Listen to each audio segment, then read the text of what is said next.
மாணவ செல்வங்கள் அனைவருக்கும் அன்பு வணக்கங்கள். நான் உங்கள் கோபிநாத் ஆசிரியர். இந்த காணொளியை பார்க்கின்ற மாணவர்கள் இதுவரை இந்த பகுதியொன்று வினாப்பத்திரத்தினை ஆன்லைன் பரீட்சையினை நீங்கள் செய்யாமல் இருந்தால் அதற்குரிய லிங்க் கீழே டிஸ்கிரிப்ஷன் பகுதியில் தருகின்றேன். அந்த லிங்க் மூலமாக இந்த வினாத்தாளுக்கு சென்று அதனை நீங்கள் செய்து சமர்ப்பித்த பின்னர் இந்த காணொளியை பார்த்தால் உங்களுக்கு மிகுந்த பயனுள்ளதாக இருக்கும் என்று எண்ணுகின்றேன். அதேபோல பிள்ளைகள், இந்த யூடியூப் சேனல் இதுவரை நீங்கள் சப்ஸ்கிரைப் செய்யாமல் இருந்தால் கீழே இருக்கின்ற சப்ஸ்கிரைப் என்கின்ற பட்டியையும் அருகே இருக்கின்ற பெல் சின்னத்தையும் நீங்கள் அழுத்தி கொண்டால் புதிய காணொளிகளை நான் பதிவேற்றுகின்ற பொழுது அவை பற்றிய அறிவிப்புகள் உங்களுக்கு நேரடியாக வந்து சேரும். அடுத்ததாக 6வது வினா பார்க்க இருக்கின்றோம். 6வது வினா பிள்ளைகள், சிதம்பரம் திருத்தலத்தின் வரலாற்றை கூறுகின்ற நூல் எது? சிதம்பரம் திருத்தலத்தினுடைய வரலாற்றை கூறுகின்ற நூல் எது? 4 விடைகள். பெரிய புராணம், கந்த புராணம், கோயில் புராணம், தட்சிண கைலாய புராணம். பெரிய புராணம், கந்த புராணம், கோயில் புராணம், தட்சிண கைலாய புராணம். இப்போ சிதம்பரம் என்று சொல்லுகின்ற பொழுது இந்தியாவில் இருக்கக்கூடிய மிக பிரபல்யமான முக்கியமான சிவன் கோவில்களிலே ஒன்று. சைவ மரபிலே கோவில் என்று சொல்லப்படுகின்ற தலம் சிதம்பரம். அதே போல் பார்த்தீங்கன்னு சொன்னால் இந்த 12 திருமுறைகளும் தொகுக்கப்பட்டது உங்களுக்கு தெரியும். நம்பியாண்டா நம்பியினால் தொகுக்கப்பட்டது. இந்த திருமுறை ஏடுகள், திருமுறை பாடல்கள் எழுதப்பட்ட ஓலைச்சுவடிகள் சிதம்பரம் ஆலயத்திலே தான் ராஜராஜ சோழனால் கண்டெடுக்கப்பட்டது என்பதும் உங்களுக்கு தெரியும். அதே போல் நாங்கள் பார்த்தால் உமாபதி சிவாச்சாரியாரால் கொடிக்கவி பாடப்பட்டது இந்த சிதம்பரம் ஆலயத்தில் தான். சிதம்பரத்தில் கொடி ஏறாமல் நின்ற பொழுது உமாபதி சிவாச்சாரியார் கொடிக்கவி பாட கொடி ஏறியது என்று சொல்லியும், அதே போல் 9ஆம் திருமுறையில் இருக்கக்கூடிய திருப்பல்லாண்டு இல்லையா, நாங்கள் 4வது வினாவிலே பார்த்த நாங்கள் திருப்பல்லாண்டு பற்றி. அப்போ இந்த திருப்பல்லாண்டு பாடப்பட்ட தலமும் சிதம்பரம். மார்கழி திருவாதிரையின் பொழுது தேர் ஓடாமல் நின்ற பொழுது சேந்தனார் திருப்பல்லாண்டு பாட தேர் ஓடியதாக சொல்லப்படுகிறது. அப்போ இப்படியாக ஏராளமான சிறப்புகளை உடையது இந்த சிதம்பரம் ஆலயம். சிதம்பரம் ஆலயத்தை நாங்கள் கோவில் என்று சொல்லுவோம். சைவ மரபிலே கோவில் என்று சொல்லப்படுவது. அப்போ இந்த 6வது வினாவுக்குரிய விடை இப்போ ஓரளவுக்கு நீங்கள் ஊகித்திருப்பீர்கள். சிதம்பரம் திருத்தலத்தினுடைய வரலாற்றை கூறுகின்ற நூல் சரியான விடை கோயில் புராணம். சரியான விடை எழுதிய மாணவர்களுக்கு வாழ்த்துக்கள். அதே போல் ஏனைய விடைகளை பார்த்தோம் என்று சொன்னால் ஏனைய விடைகளையும் தெரிவு செய்திருக்கிறார்கள் மாணவர்கள் பரவலாக. குறிப்பாக பெரிய புராணத்தை அது 11 பேர் தெரிவு செய்திருக்கிறீர்கள். பெரிய புராணம் என்பது பிள்ளைகள் சைவ நாயன்மார்களுடைய அடியார்களுடைய வரலாற்றை கூறுகின்ற நூல் பெரிய புராணம். நாயன்மார்களுடைய வரலாற்றை கூறுகின்ற நூல் பெரிய புராணம். இது சேக்கிழாரால் பாடப்பட்டது. இதற்கு திருத்தொண்டர் புராணம் என்ற ஒரு பெயர் இருக்கு. திருத்தொண்டர் புராணம். சுந்தரமூர்த்தி நாயனார் திருத்தொண்டர் தொகை பாடுகிறார் இல்லையா? சுந்தரமூர்த்தி நாயனார் இந்த அடியார்களுடைய சிறப்பை பார்த்து, தேவாசிரியன் மண்டபத்திலே வந்திருந்த அடியார்களை எல்லாம் பார்த்து இவர்களுடைய சிறப்பினை நான் இவர்களுக்கெல்லாம் எவ்வாறு பணிவிடை செய்வேன் என்று சொல்லி, இவர்களுக்கெல்லாம் என்னை எவ்வாறு அடியவனாக்கி பணிவிடை செய்வேன் என்று பெருமானை நினைத்து வேண்ட பெருமான் இவர்களை போற்றி பாடச் சொல்கிறார். பாடச் சொல்ல தில்லைவாழ் அந்தனர்தம் அடியார்க்கும் அடியேன் என்று சொல்லி இவர் 60 நாயன்மார்களையும் புகழ்ந்து பாடி திருத்தொண்டர் தொகையை முன்வைக்கின்றார். சுந்தரர் பாடிய திருத்தொண்டர் தொகையை அடிப்படையாக கொண்டு சேக்கிழார் பாடியது திருத்தொண்டர் புராணம். இப்போ சுந்தரருடைய திருத்தொண்டர் தொகையில் பார்த்தீங்கன்னா 60 நாயன்மார்களை புகழ்ந்து பாடியிருப்பார் என்று சொன்னார். 60 நாயன்மார்கள், 60 தனியடியார்களை புகழ்ந்து பாடியிருக்கார். ஆனால் சேக்கிழார் இந்த 60 பேரோடு சேர்த்து சுந்தரரையும் அதே போல சுந்தரரை பெற்றெடுத்த அவருடைய தாய் தந்தையர் இதுவரையும் சேர்த்து 63 பேரை சேக்கிழார் பாடியிருக்கிறார். அப்போ சேக்கிழாருடைய பெரிய புராணத்திலே 63 தனி அடியார்களையும் 9 தொகை அடியார்களுடைய வரலாற்றையும் நாங்கள் பார்க்கலாம். 2வது விடை கந்த புராணம். கந்த புராணத்தையும் எங்கள் மாணவர்கள் தெரிவு செய்திருக்கிறார்கள். கந்த புராணத்தை பொறுத்தவரை கந்த புராணம் முருகப்பெருமானுடைய தோற்றம், அதாவது சிவபெருமானுடைய நெற்றிக்கண்ணிலிருந்து முருகப்பெருமான் தோன்றி சூரபத்மனை வதம் செய்த சம்பவத்தை சொல்வது கந்த புராணம். 4வது தெட்சிண கைலாய புராணம். தெட்சிண கைலாய புராணம் என்பது பிள்ளைகள், தெட்சிண கைலாயம் என்பது தென் திசையில் அமைந்த கைலாயம் என்று திருக்கோணேஸ்வர ஆலயத்திற்கு வழங்கப்படுகின்ற ஒரு சிறப்பு பெயர். திருக்கோணேஸ்வர ஆலயத்திற்கு வழங்கப்படுகின்ற ஒரு சிறப்பு பெயர் தெட்சிண கைலாயம். அந்த திருக்கோணேஸ்வர ஆலயத்தினுடைய வரலாற்றை சொல்லுகின்ற நூல்தான் தெட்சிண கைலாய புராணம். அப்போ இங்கே இந்த வினாவை நாங்கள் சரியாக உள்வாங்கிக் கொண்டால், கொஞ்சம் கூர்ந்து அவதானித்தால் எங்களுக்கு விடையை இலகுவாக கண்டுபிடித்து கூட முடியும். இந்த விடைகளை கண்டுபிடிக்கின்ற பொழுது எங்களுக்கு ஒரு வினாவுக்குரிய விடை நேரடியாக இந்த வினாவினுடைய விடை தெரியான்னு சொன்னால், நாங்கள் மறுதலையாக இந்த வினாவுக்கு பொருந்தாத விடைகளை வெட்டி கொண்டு வந்தால் சரியான விடையை கண்டுபிடிக்கலாம். அப்போ நாங்கள் பகுதி ஒன்று வினாத்தால் செய்கின்ற பொழுது அதில் சில உத்திகள் நாங்கள் கையாளலாம். ஒன்று, நேரடியாக தெரிந்த விடையை நேரடியாக தெரிவு செய்கிறது. ரெண்டாவது, எங்களுக்கு விடை தெரியாத வினாக்கள் வரும் பொழுது இந்த வினாவிற்கு இந்த விடை வராது என்று நாங்கள் விடைகளை உறுதியாக தவிர்த்து வந்தால் கடைசியாக சரியான விடை எங்களுக்கு கிடைக்கும். அந்த வகையில் வினாக்களை சரியாக வாசித்து விளங்கி விடையளித்தால் எங்களால் சிறந்த பெறுபேறுகளை, சிறந்த புள்ளிகளை பெற்றுக்கொள்ள முடியும். 6வது வினா, சிதம்பரம் திருத்தலத்தின் வரலாற்றை கூறுகின்ற நூல் கோயில் புராணம். இனி 7வது வினாக்கு சொல்றோம் பிள்ளைகள். 7வது வினா, இறைவனின் ஐந்தொழில்களில் அனுக்கிரகம் குறிப்பது. இறைவனுடைய ஐந்தொழில்களில் அனுக்கிரகம் குறிப்பது. இது பொதுவாக அனைவருக்கும் தெரிந்த ஒன்று.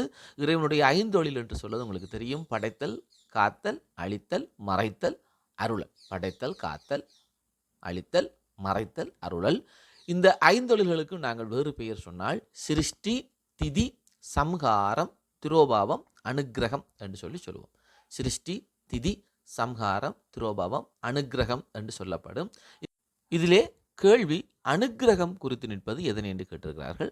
அனுக்கிரகம் என்பது அருளல் தொழிலை குறிக்கும். அனுக்கிரகம் அருளல் தொழிலை குறிக்கும். பெரும்பாலான மாணவர்கள் சரியான விடை தந்திருக்கிறீர்கள். சில மாணவர்கள் சில மயக்கத்தினாலே தவறான விடையும் தெரிவு செய்திருக்கிறார்கள். மறைத்தல் என்பது திரோபாவம் என்று சொல்லப்படும். அழித்தல் சம்ஹாரம் என்று சொல்லப்படும். காத்தல் திதி என்று சொல்லப்படும். அப்போ 7வது வினா நாங்கள் பார்த்திருக்கிறோம். இறைவனின் ஐந்தொழில்களில் அனுக்கிரகம் குறிப்பது அருளல் தொழிலை. அடுத்ததாக பிள்ளைகள் 8வது வினாக்கு நாங்கள் செல்கின்றோம். 8வது வினா, சிவனடியார்களின் மகிமை குறித்து சுந்தரமூர்த்தி நாயனார் பாடியது.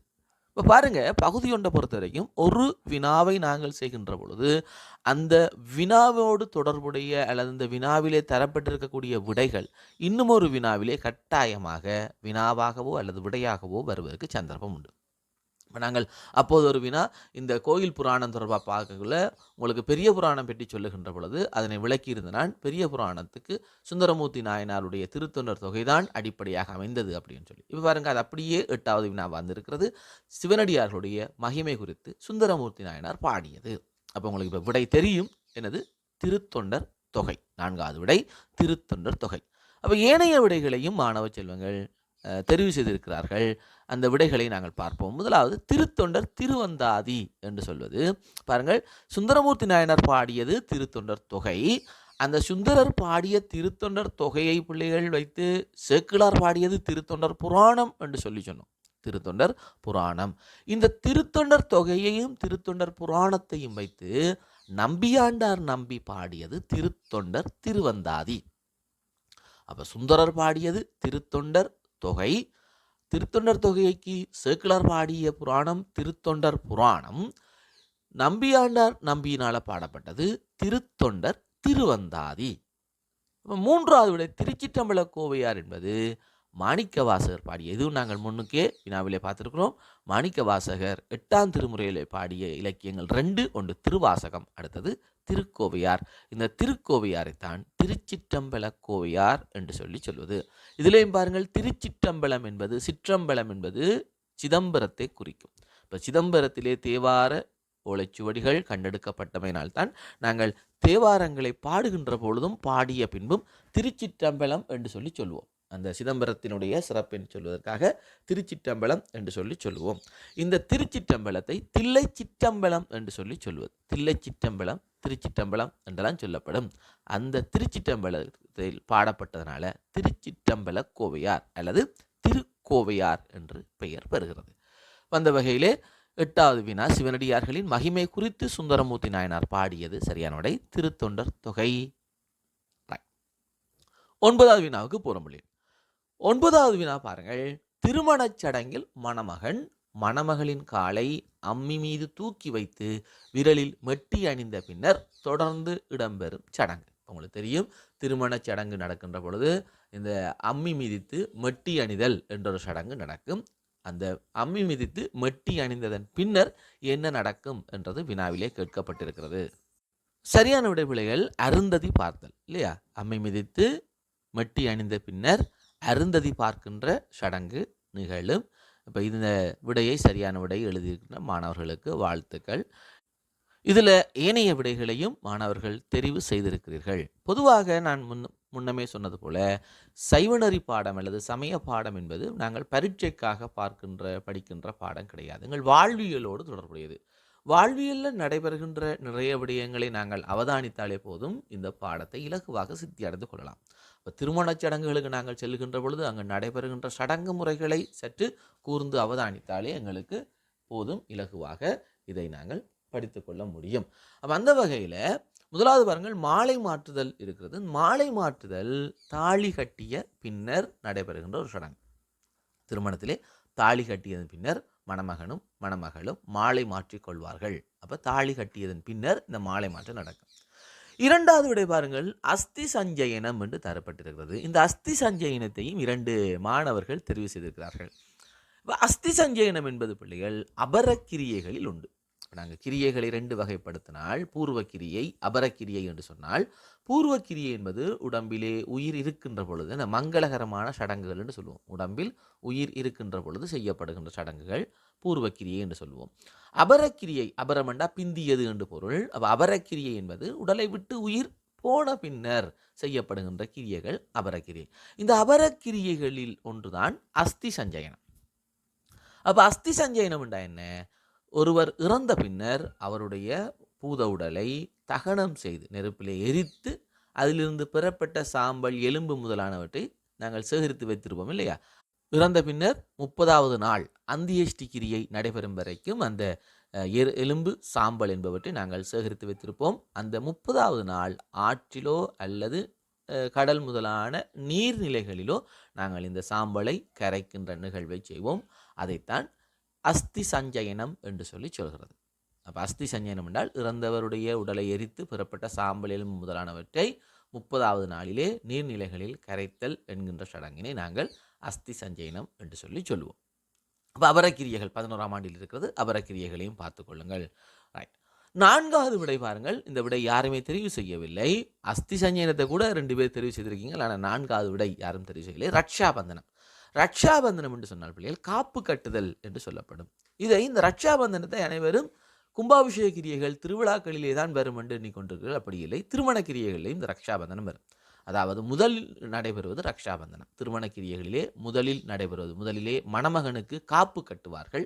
அதன் பின்னர் மணமகளுக்கு காப்பு கட்டுவார்கள். இது ரக்ஷாபந்தனம் என்று சொல்கிறது. அதே மாதிரி கும்பாபிஷேக கிரியைகள், ஆலய திருவிழாக்கள், மகோற்சவங்களையும் பார்த்தீங்கன்னு சொன்னால் விக்கிரகங்களுக்கும் அந்த சிவாச்சாரியார்களுக்கும் காப்பு கட்டி கொள்வார்கள். ஏன் விக்கிரகங்களுக்கு, கடவுள் விக்கிரகங்களுக்கு காப்பு கட்டுவது என்று சொன்னால், அந்த உற்சவம், அந்த கும்பாபிஷேகமோ அல்லது மகோற்சவமோ நடைபெற்று முடியும் வரையான காலத்திலே அந்த ஊருக்குள்ளே எந்த விதமான கெடுதல்களும் ஏற்பட்டுவிடக்கூடாது என்பதற்காக ஆலயத்தினுடைய மூலமூர்த்திக்கும் அதேபோல் ஏனைய பரிவார விக்கிரகங்களுக்கும் காப்பு கட்டுதல் சடங்கு நடைபெறும். ரைட். அந்த வேலை பிள்ளைகள், இந்த 9வது வினா, திருமணச் சடங்கில் மணமகன் மணமகளின் காலை அம்மி மீது தூக்கி வைத்து விரலில் மெட்டி அணிந்த பின்னர் தொடர்ந்து இடம்பெறும் சடங்கு அருந்ததி பார்த்தல். ரைட். ஸோ நாங்கள் 10வது வினாக்கு செல்கின்றோம். 10வது வினா, சாத்திரமாகவும் தோத்திரமாகவும் அமைந்த நூல் எது? சாத்திரமாகவும் தோத்திரமாகவும் அமைந்த நூல் எது? 4 விடைகள். சிவஞான சித்தியார், தேவாரம், சிவஞான போதம், திருமந்திரம். சிவஞான சித்தியார், தேவாரம், சிவஞான போதம், திருமந்திரம். சாத்திரமாகவும் தோத்திரமாக அமைந்த நூல் சரியான விடை திருமந்திரம். பெரும்பாலான மாணவர்கள் திருமந்திரம் என்ற விடையை தெரிவு செய்திருக்கிறீர்கள். சரியான விடையை வாழ்த்துக்கள். இப்போ ஏனைய விடைகளை பார்த்தால் சிவஞான சித்தியாரை பொறுத்தவரைக்கும் பிள்ளைகள், சிவஞான சித்தியார் மெய்கண்ட சாஸ்திர நூல்களிலே ஒன்றாக அமையும். அதாவது எங்களுடைய சந்தான குரவர்களில், புறச்சந்தான குரவர்களிலே மெய்கண்ட தேவருடைய சீடராக விளங்கிய அருணந்தி சிவாச்சாரியார், இவருக்கு சகலாகம பண்டிதர் என்ற ஒரு பேர் இருக்கு இல்லையா? அப்போ சகலாகம பண்டிதர் என்று சொல்லப்பட்ட அருணந்தி சிவாச்சாரியார் என்பவரால் மெய்கண்ட தேவருடைய சிவஞான போதம் என்கின்ற நூலிற்கு வழிநூலாக எழுதப்பட்டது சிவஞான சித்தியார். அப்போ சிவஞான சித்தியாரை பொறுத்த வரைக்கும் இதில் 2 பிரிவுகள் இருக்குன்னு படிச்சிருப்பீங்க. சுபக்கம், பரபக்கம் என்று சொல்லி. இதில் பரபக்கம் என்ற பிரிவிலே ஏனைய சமயத்தவர்களுடைய கொள்கைகளை கண்டிக்கின்ற தன்மையை நாங்கள் அங்கே பார்க்கலாம். அப்போ சுபக்கம் என்பதிலே எங்களுடைய சைவ சமய உண்மைகளை வெளிப்படுத்துவதாகவும், பரபக்கத்திலே ஏனைய சமயத்தவர்களுடைய கருத்துக்களை கண்டிக்கின்ற தன்மையை நாங்கள் பார்க்கலாம். இது சிவஞான சித்தியார் என்ற நூல். தேவாரத்தை பொறுத்த வரைக்கும் தேவாரங்கள் வேதத்தின் சாரமாக அமைந்தவை. வேத சாரம் என்று சொல்லப்படும். வேத ஆகம கருத்துக்களினுடைய சாரமாக அமைந்தவை தேவாரங்கள். அதனால தேவாரங்களை தமிழ் வேதம் என்று சொல்லுவார்கள். தமிழ் வேதம் என்று தேவாரங்களை சொல்லுவார்கள். சிவஞான போதம் பொறுத்த வரைக்கும் நாங்கள் சொல்லிட்டோம், சிவஞான போதம் ஆகமங்களுடைய சாரமாக அமைந்தது. அதாவது சொல்லப்போனால் ரௌரவ ஆகமம், ஆகமங்களிலே ஒன்று ரௌரவ ஆகமம். அந்த ரௌரவ ஆகமத்தினுடைய ஒரு பகுதியின் விளக்கமாக அமைந்ததாக சிவஞான போதம் சொல்லப்படும். இது மெய்கண்ட தேவரால் அருளப்பட்டது, மெய்கண்ட சாஸ்திரங்களுக்கு முதல் நூலாக அமைந்தது என்று நாங்கள் அப்போதே சொல்லிட்டோம். அப்போ இந்த சாத்திரமாகவும் தோத்திரமாகவும் அமைந்த நூலாக சொல்லப்படுவது சரியான விடை. 4வது விடை திருமந்திரம் என்ற விடை. 11வது வினாவுக்கு போகிறோம் பிள்ளைகள். 11வது வினா பாருங்கள். அகத்தே அணிகின்ற சிவசின்னமாக விளங்குவது. அகத்தே அணியும் சிவசின்னமாக விளங்குவது எது என்று கேட்கப்பட்டிருக்கிறது. சிவசின்னங்கள் என்கின்ற பொழுது எங்களுக்கு தெரியும் விபூதி, ருத்ராக்கம், பஞ்சாட்சரம். விபூதி, ருத்ராக்கம், பஞ்சாட்சரம். அதாவது நமச்சிவாய, சிவாய நம என்கின்ற சிவனுடைய பஞ்சாட்சர மந்திரங்கள். இந்த மூன்றையும் நாங்கள் சிவசின்னங்களாக சொல்லுவோம். இதிலே அகத்தை அணிவது, புறத்தை அணிவது என்று 2 இருக்கும். இப்போ விபூதியை பொறுத்தவரை எங்களுக்கு தெரியும் உடம்புக்கு மேலால பூசுவோம், இது புறத்தை அணிவது. ருத்ராக்கம் நாங்கள் கழுத்திலோ கைகளிலோ சிரசிலோ அணிந்து கொள்வது ருத்ராக்கம் என்று சொல்லப்படும். அப்போ இதுவும் உடம்புக்கு வெளியிலே புறத்தே அணியப்படுவதாக இருக்கும். அகத்தே அணிந்து கொள்வது, அகத்தை நாங்கள் நினைத்து கொள்வது, சொல்லிக் கொள்வது, பேசிக்கொள்வது எல்லாம் பஞ்சாட்சரம் என்ற மந்திரம். அப்போ சரியான விடை அகத்தே அணியும் சிவசின்னமாக விளங்குவது பஞ்சாட்சரம். சரியான விடை எழுதிய மாணவர்களுக்கு வாழ்த்துக்கள். அதிலே ஒரு சில மாணவர்கள் ஏனைய விடைகளையும் தெரிவு செய்திருக்கிறார்கள். இப்போ சனிகலிங்கம் என்பது முதலாவது விடை. சனிகலிங்கம் என்பது பார்த்தா பிள்ளைகள் நாங்கள் குருலிங்க சங்கம வழிபாட்டிலே பார்த்துருப்போம். லிங்கங்களிலே லிங்கத்தை சனிகலிங்கம் என்ற ஒரு வகை இருக்கிறது. அப்போ இஷ்டலிங்கம் இருக்கிறது, அதே போல் பரார்த்தலிங்கம் இருக்கிறது, சனிகலிங்கம் என்று இருக்கிறது. அப்போ இஷ்டலிங்கம் என்றது உங்களுக்கு தெரியும், சிவதீட்சை பெற்ற ஒருவர், அதாவது விசேட தீட்சை பெற்ற ஒருவர் தினசரி சிவ பூஜை செய்வதற்காக அவர் சத்தியம் எடுப்பார் இல்லையா, சிவ பூஜை செய்யாமல் அன்னம் தண்ணி எதையும் எடுத்துக்கொள்ள மாட்டேன் என்று. அப்படி சத்தியம் செய்த ஒருவர் தன்னுடைய பூஜைக்காக தனது தீட்சா குருவிடமிருந்து பெற்றுக்கொள்கின்ற லிங்கத்தை இஷ்டலிங்கம் என்று சொல்லுவோம். பரார்த்தலிங்கம் என்பது அனைவரும் வழிபடக்கூடிய லிங்கம் பரார்த்தலிங்கம். ஆலயங்களிலே ஸ்தாபிக்கப்பட்டிருக்கக்கூடிய லிங்கம் பரார்த்தலிங்கம். இந்த பரார்த்த லிங்கத்திலையும் சுயம்பு லிங்கம் என்றெல்லாம் வகை இருக்கு. இந்த தானாக தோன்றிய லிங்கம், சுயம்பு லிங்கம். இலங்கையிலே 2 சுயம்பு லிங்க ஆலயங்கள் இருக்கிறது. 2 சுயம்பு லிங்க அல்லது தான் தோன்றி ஈச்சரங்கள் என்று சொல்லுவோம். என்ன 2 தான் தோன்றி ஈச்சரங்கள், கொக்கட்டிச்சோலை, அதே போல் ஒட்டு சுட்டான், 2 தான் தோன்றி ஈச்சரங்கள். அதே போல் கழுதாவளையில் இருக்கக்கூடிய பிள்ளையார் ஆலயம், கழுதாவளை பிள்ளையார் ஆலயத்தை சுயம்பு லிங்க பிள்ளையார் என்று சொல்லுவார்கள். சுயம்பு லிங்க பிள்ளையார் என்று சொல்லுவார்கள். அதனுடைய காரணம் தெரிந்தவர்கள் கீழே கமெண்ட் செய்யுங்கள். ஏன் கழுதாவளை பிள்ளையார் ஆலயத்தை சுயம்பு லிங்க பிள்ளையார் ஆலயம் என்று சொல்லுகிறார்கள்? யாராவது தெரிந்திருந்தால் கீழே கமெண்ட் செய்து கொள்ளுங்கள். அப்போ இந்த சுயம்பு லிங்கம் போலவே ஆலயங்களிலே ஸ்தாபிக்கப்படுகின்ற லிங்கம் இருக்கிறது. அந்த லிங்கத்தை நாங்கள் பரார்த்த லிங்கம் என்று சொல்லுவோம். அதே போல இன்னொரு வகை லிங்கம் சனிகலிங்கம். சனிகலிங்கம் என்று சொன்னாலே நாங்கள் ஏதாவது ஒரு காரணத்துக்காக, ஒரு விரதத்துக்காக, ஒரு பூஜைக்காக நாங்கள் பிடித்து வைத்து வழிபட்டுட்டு வழிபாடு முடிந்ததன் பின்னர் அதை ஆற்றிலோ குளத்திலோ நீர்நிலைகளோ கரைத்து விடுகின்ற லிங்கத்தை சனிகலிங்கம் என்று சொல்வார்கள். அப்போ வழிபட்டு முடிந்ததன் பின்னர் நாங்கள் நீர்நிலைகளில் கரைக்கக்கூடிய லிங்கம் அல்லது முன்பிருந்த பழைய நிலைக்கு கொண்டு வரக்கூடிய லிங்கத்தை சனிகலிங்கம் என்று சொல்லுவோம். உதாரணத்திற்கு மஞ்சள், சந்தனம், அன்னம் அதாவது சோறு, அதே போல் பார்த்தீங்கன்னு சொன்னால் ருத்ராட்சத்தினால் கூட லிங்கம் அமைத்து வழிபடுகின்ற மரபு இருக்குது. இப்படியான பொருட்களால் செய்யக்கூடிய லிங்கம் இது சனிகலிங்கம் என்று சொல்லப்படும். பூஜை வழிபாடுகள் முடிந்தது பின்னர் பழையபடி ஆற்றிலோ குளத்திலோ கரைத்து விடுவார்கள். 3வது விடை ருத்ராக்கம். ருத்ராக்கத்தை பொறுத்தவரைக்கும் நாங்கள் சொல்லிட்டோம். 4வது விடை விபூதியும் சொல்லியாச்சு. இது 2ம் புறத்தே அணியப்படுகின்ற சிவசின்னங்கள். அப்போ எங்களோட மாணவர்கள் சிலர் இந்த வினாக்களை தெளிவாக வாசிக்காமல் சிவசின்னம் என்று சொன்னுடனே ருத்ராக்கம் விபூதியை தெரிவு செய்திருக்கிறார்கள். அப்போ வினா அகத்தே அணியும் சிவசின்னம். சில இடங்களில் அணியும் என்று சொல்ல கண்டோன்னு ஒரு மயக்கம் வந்துடும். அப்போ அணிவது தானே, அப்போ ருத்ராக்கமாக இருக்கும், விபூதியாக இருக்கும் என்று சொல்லி மாணவர்கள் சில தவறான எண்ணங்களோடு விடையளிக்கின்ற சந்தர்ப்பங்கள் காணப்படுது. எனவே வினாவை நாங்கள் சரியாக வாசித்தால், கொஞ்சம் பொறுமையாக வாசித்தால் மிகச் சரியான விடையை எடுக்கலாம். மிகச் சரியான விடையை எடுத்தால் எங்களுக்கு புள்ளிகள் அதிகமாகும். நான் அடிக்கடி சொல்கின்ற ஒரு விஷயம் பிள்ளைகள், பகுதி ஒன்றை பொறுத்த வரைக்கும் நீங்கள் எந்த அளவிற்கு துலக்கமாகவும் தெளிவாகவும் பொறுமையாகவும் விடையளிக்கின்றீர்களோ அந்த அளவிற்கு உங்களுடைய பெறுபேறு உயர்ந்து கொண்டு வரும். ஏனென்று சொன்னால் இந்த 40 வினாக்களையும் நீங்கள் சரியாக விடையளித்தால் 40 புள்ளிகள் இல்லையா? 40 புள்ளி என்றாலே சாதாரணமாக உங்களுக்கு எஸ் என்கின்ற பெறுபேறு கிடைத்திடும். நீங்கள் சித்தி அடைந்து விடுவீர்கள். அப்போ அதற்கு மேலதிகமாக பகுதி 2 எங்களுக்கு உதவ போகுது. அப்போ இந்த பகுதி 2ஐ நாங்கள் செய்வதற்கு சிரமப்படுகின்ற மாணவர்கள் கூட பகுதி 1னுடைய 40 வினாக்களையும் கொஞ்சம் பொறுமையாக வாசித்து சரியான விடையை தெரிவு செய்தாலே நாங்கள் இலகுவாக சித்தி அடைந்து விடலாம். எனவே வினாக்களை சற்று பொறுமையாகவும் நிதானமாகவும் ஆறுதலாகவும் தெளிவாகவும் வாசித்து விடையளிக்க வேண்டியது எங்களுடைய கட்டாயம். ரைட். ஸோ நாங்கள் 12வது வினாக்கு போகிறோம் பிள்ளைகள். 12வது வினா, திரிமெலத்தார் என அழைக்கப்படும் ஆன்மாக்கள் யார்? திரிமெலத்தார் என அழைக்கப்படுகின்ற ஆன்மாக்கள். 4 விடைகள் பார்த்தால் சகலர், பிரளயாகலர், விஞ்ஞானகலர், சாக்கியர். சகலர், பிரளயாகலர், விஞ்ஞானகலர், சாக்கியர். திரிமெலத்தார் என்று சொல்வது எங்களுக்கு தெரியும், மலங்கள் என்று நாங்கள் கேள்விப்பட்டிருக்கிறோம். பதி, பசு, பாசம் என்ற முப்பொருள் சைவ சமயத்தில் இருக்கிறது. இந்த பாசத்தினை மலங்கள் என்று சொல்லுவோம் இல்லையா? பாசம் என்பது ஆணவம், கண்மம், மாயை. இந்த மூன்றையும் நாங்கள் மலம், மும்மலங்கள் என்று சொல்லுவோம். திரிமலம் என்பது மும்மலம். திரிமலம் என்றது மும்மலம். அப்ப திரிமெலத்தார் என்று சொல்லப்படுவது 3 மலங்களாலும் பீடிக்கப்பட்டவர்கள்.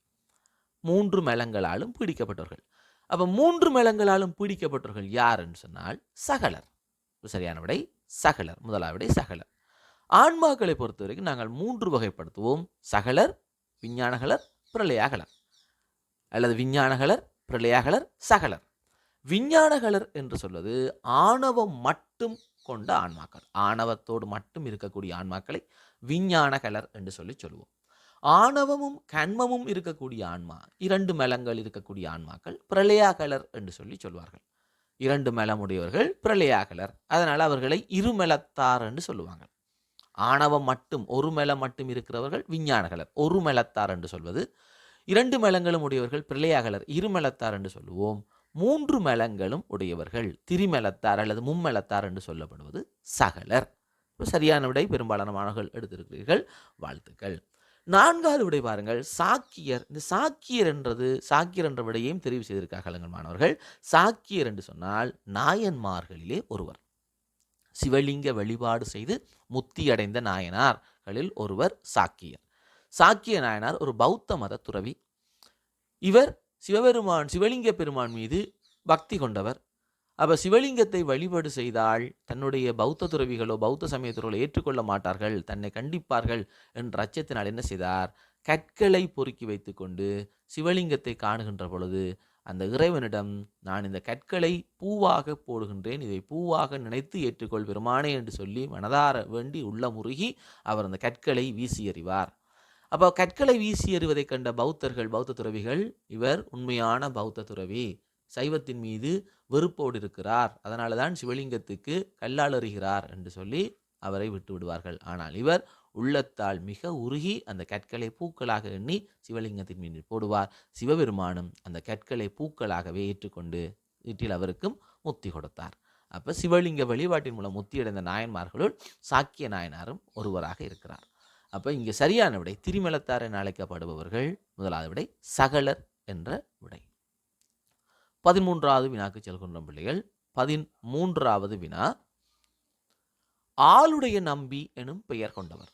ஆளுடைய நம்பி எனும் பெயர் கொண்டவர். 4 விடைகள் பார்த்தால் அருணந்தி சிவாச்சாரியார், மணிவாசகர், உமாபதி சிவாச்சாரியார், சுந்தரமூர்த்தி நாயனார். சரியான விடை சுந்தரமூர்த்தி நாயனார். சரியான விடை சுந்தரமூர்த்தி நாயனார். ஆளுடைய நம்பி என்று சொல்வது சுந்தரமூர்த்தி நாயனாரை. அதே போல பார்த்தீங்கன்னா ஆளுடைய பிள்ளை என்று சொல்லப்படுவது திருஞான சம்பந்தமூர்த்தி நாயனார். ஆளுடைய அரசு என்று திருநாவுக்கரசரை சொல்லுவார்கள். அதே போல ஆளுடைய அடிகள் என்று மாணிக்கவாசக பெருமான் சொல்லப்படுவார்.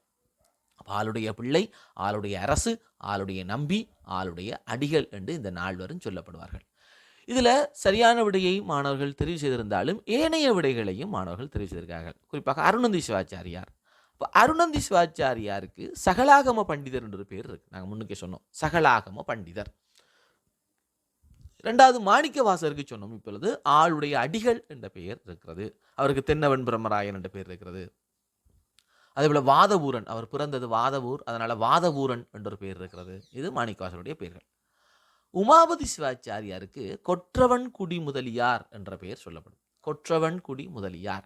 இப்போ சுந்தரருக்கு தான் ஆளுடைய நம்பி. இப்போ நாங்கள் ஒரு விடையை, ஒரு தவறான விடையை தெரிவு செய்கின்ற பொழுது, பொருத்தமற்ற விடையை தெரிவு செய்த பொழுது, நான் முதலே சொன்னான், அந்த தெரிவு செய்த விடைக்கு என்ன வினா என்பதும் எங்களுக்கு தெரியாமல் போயிடும் இல்லையா? இப்போ மாணிக்கவாசகருக்கு ஆளுடைய நம்பி என்ற விடை தெரிவு செய்திருக்கிறவர்களுக்கு மாணிக்கவாசகருக்கு என்ன பேர் என்று தெரியாமல் போயிடும். அதேபோல அருணந்தி சிவாச்சாரியார் ஆளுடைய நம்பி அருணந்தி சிவாச்சாரியார், அப்போ அருணந்தி சிவாச்சாரியாருக்கு உண்மையாக வேறு என்ன பேர்கள் இருக்கிறது அதுவும் எங்களுக்கு தெரியாமல் போயிடும். எனவே நாங்கள் விடைகளை தெரிவு செய்கின்ற பொழுது சரியான விடை தெரியாவிட்டால் இந்த விடை வராது, ரைட், அருணந்தி சிவாச்சாரியாருக்கு வராது, உமாபதி சிவாச்சாரியாருக்கு வராது. அப்போ ரெண்டு பேரையும் வெட்டினாலே இப்போ மாணிக்கவாசகர் அல்லது சுந்தரர் ரெண்டு பேரில் ஒரு ஆள் என்ற ஒரு முடிவுக்குள்ளே வந்துடலாம். இப்போ 4ல் 1 என்றதை விட 2ல் 1 என்றதுக்கு நாங்கள் விடைக்கு அண்மையிலே வந்து விடுவோம். அப்போ வினாவிலே நாங்கள் சரியான விடையை இப்படியும் தெரிவு செய்யலாம். ஸோ கொஞ்சம் கவனித்து கொள்ளுங்கள் பிள்ளைகள்.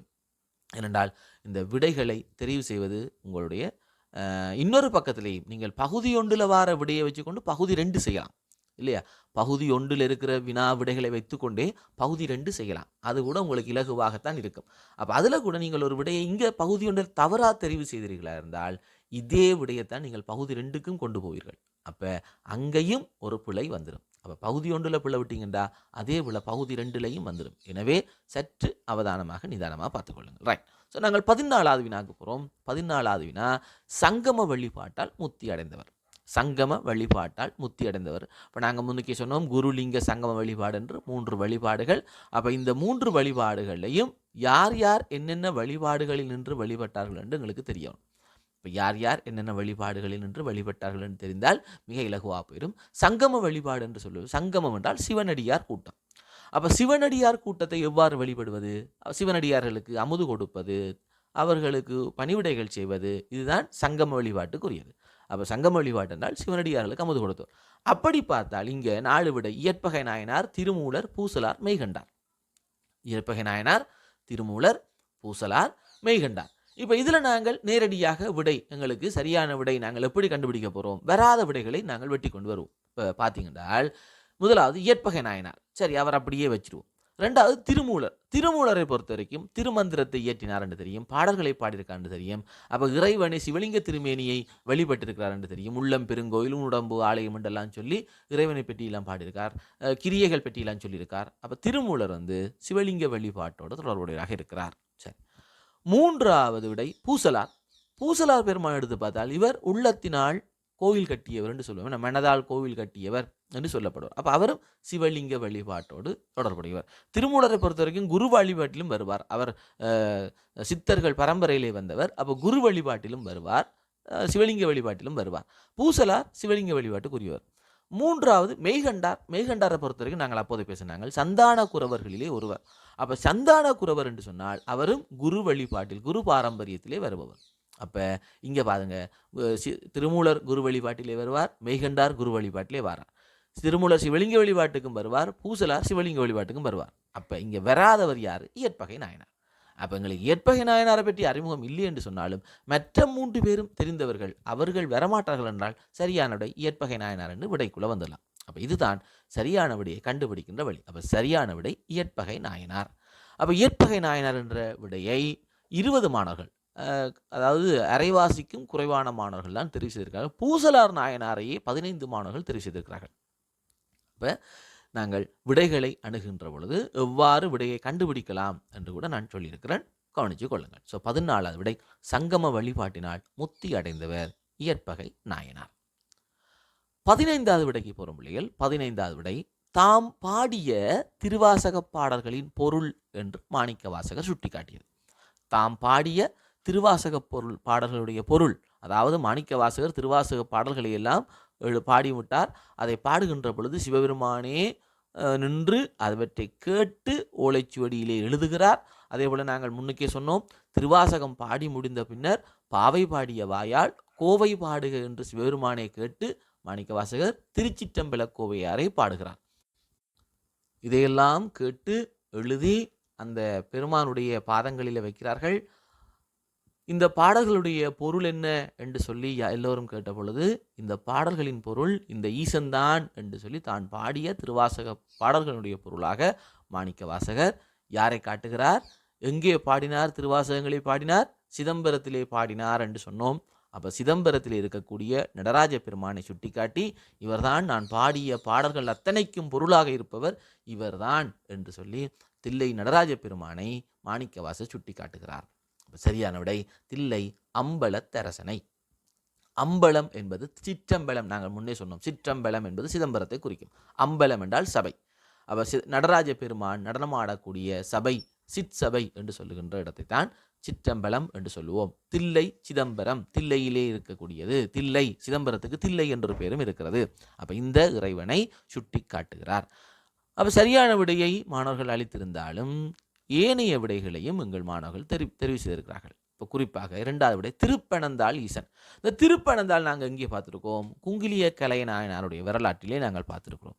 குங்கிலிய கலைய நாயனார் சிவலிங்கம், திருப்பனந்தாளிலே இருக்கின்ற சிவலிங்கம் சரிந்திருந்ததை கண்டு தன்னுடைய கழுத்திலே கயிற்றின் ஒரு முனையையும் சிவலிங்கத்தின் கழுத்திலே கயிற்றின் ஒரு முனையையும் கட்டி இழுத்து அதை நிமிர்த்தினார் என்று நாங்கள் பார்த்திருக்கிறோம். திருவாரூர் தியாகராஜரையும் தெரிவு செய்திருக்கிறார்கள் எங்கள் பிள்ளைகள். திருவாரூர் தியாகராஜரை பொறுத்த வரைக்கும், திருவாரூரில் இருக்கிற இறைவனை பொறுத்த வரைக்கும் சுந்தரமூர்த்தி நாயனார் பொன் வேண்டி பாடியது இந்த திருவாரூரில் இருக்கிற தியாகராஜ பெருமானை. அப்போ திருவாரூர் தியாகராஜர் இங்கே சுந்தரரோடு தொடர்புடையவர். மயிலாப்பூர் கபாலீஸ்வரர், அந்த விடையையும் எங்கள் மாணவர்கள் தெரிவு செய்திருக்கிறார்கள். மயிலாப்பூர் கபாலீஸ்வரர். இந்த மயிலாப்பூர் கபாலீஸ்வரர் ஆலயத்திலே தான் பூம்பாவையை உயிர்ப்பித்தார் திருஞான சம்பந்தமூர்த்தி நாயனார். மயிலாப்பூரிலே தான் பூம்பாவையை உயிர்ப்பித்த அற்புதம் நிகழ்ந்தது. அப்போ இங்கே சரியான விடை தான் பாடிய திருவாசக பாடல்கள் அனைத்தினுடைய பொருள் என்று மாணிக்கவாசகர் சுட்டிக்காட்டியது தில்லை அம்பலத்தரசனை, அதாவது தில்லையிலே சிதம்பரத்திலே இருக்கக்கூடிய நடராஜ பெருமானை.